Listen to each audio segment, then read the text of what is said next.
What's up, America? Y'all know who this is. Dropping it. Black entertainers have always been a staple of the American culture.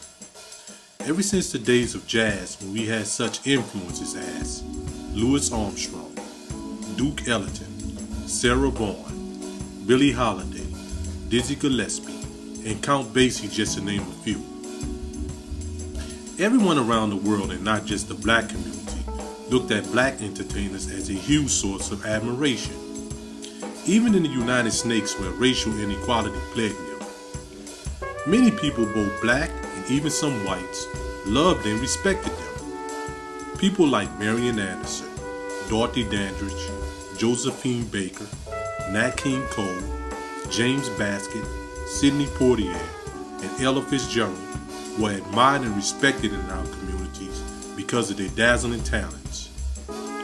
We later had athletes to come along like Jack Johnson, Jackie Robinson, Ernie Davis, Marlon Briscoe, Jesse Owens, Althea Gibson, and Arthur Ashe that shattered the stereotype of the black athlete.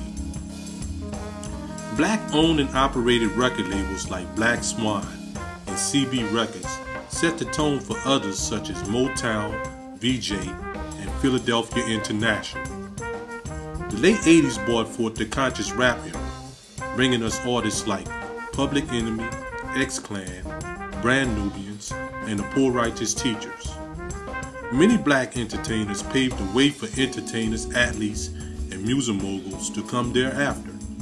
Some became leaders in and around the community and did great things to advance the black struggle in America and worldwide.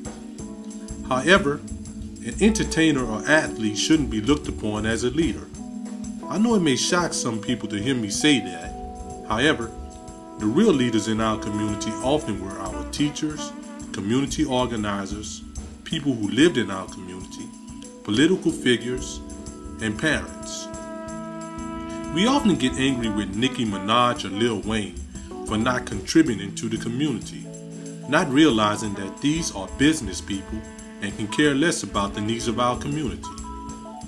The music business is just that, a business, and the bottom line to them is profit.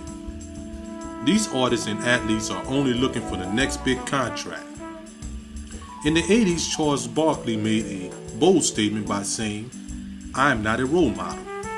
This angered and outraged many. He later explained that too much emphasis was being placed on athletes and entertainers, and not the people who should have the most influence on children, like parents and teachers.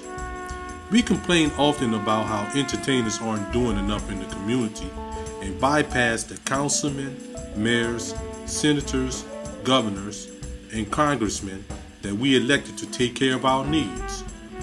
Nobody elected Beyonce or Jay-Z. Many that complain support the very entertainers they criticize.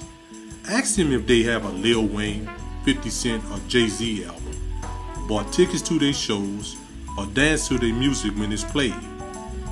Ask those who complain about these athletes, do they attend their games?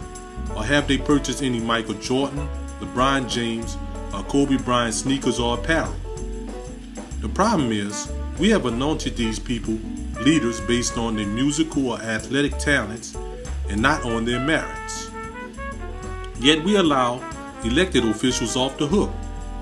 Many of these entertainers and athletes demonstrate some of the worst examples for our young people. Some do drugs, alcohol, and involve themselves in illicit and illegal behavior. Some politicians do the same, so don't get me wrong. However, we have the power to vote them out.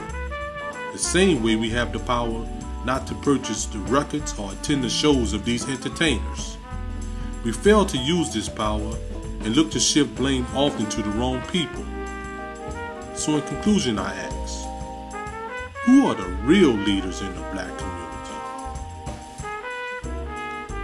And on that note, I teach and I don't preach. Peace.